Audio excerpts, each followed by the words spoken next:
binder is to put something together, but I feel like the word bind implies some kind of stressful situation. He was in a bind because he was way behind. B-I-N-D.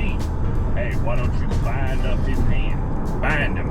It's a little odd that we say bind that up, and then once it is bind it up, we say it's bound up. And then once a deer goes across a field, he done bounded across that field because he doesn't want to get binded up by a hunter.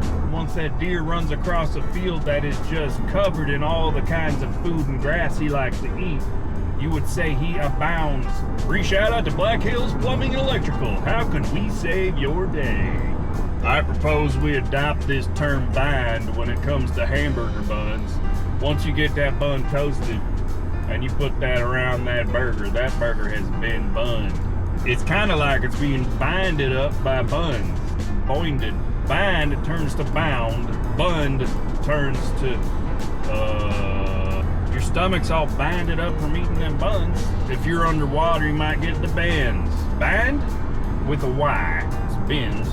There are far too many movies where the good guy or the bad guy is tied up and binded up in such a way that they can escape. There's always some secret hidden key, or they snap their wrist into 3 pieces and then pull their hand out and somehow it's magically healed up. They twist their neck into halves. Somehow they get out of them binds because the binds were not good enough.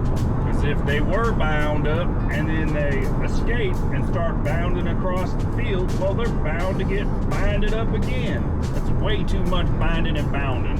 I can't abide by all this binding and bounding. The Cubs have been doing really good. 7 wins in a row. A bundle of sticks and you bind them up, they bound. Now that's a scary sight right there. I don't know if you can even tell, but there's a car with 0 lights turned on at night driving down the road. That is dangerous. What are you doing, sir? Are you a fugitive in need of justice? If you're somebody at my work and you're watching this, I apologize, but I will never apologize. I gotta hold in all my weird behavior all day long, and then when I finally get to driving home, I can finally let it all out. And what happens is a cumulative case of the crazies, a CCC, a skibbity-boo-boo.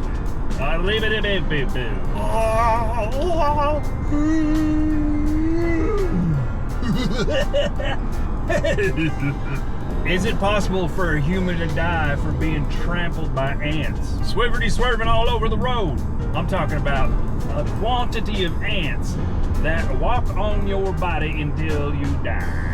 Not from starvation or thirstation or crustation, but from ants walking on your body. They're stacked up real high. I don't think you can be trampled by ants to death.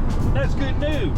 What a good day. What a good thing to find out. You know what's possible? I could be dead in a lot of different ways, but one way that I can be sure and safe from is trampling by ants. That's one less way that I can die. Isn't that terrific? I also could rule out most insects. I cannot be trampled to death by insects. One less thing that can trample me to death, because there's plenty of things that could. I could be trampled to death by one single elephant. I don't know if I could be trampled to death by cats, but that would be a delightful way to go. And all day long trying to be serious. I can't do that all day long. I know some people have the professional gene in their body where they can continually be a straightforward shooter who is serious all day long. And then when they get home, they're still straight shooting. I can't do it. I can't do it. I got a gene inside of my genetics, and it wants me to go a little bit crispy crazy every now and then. Travel across the world from time to time and find yourself something to remember.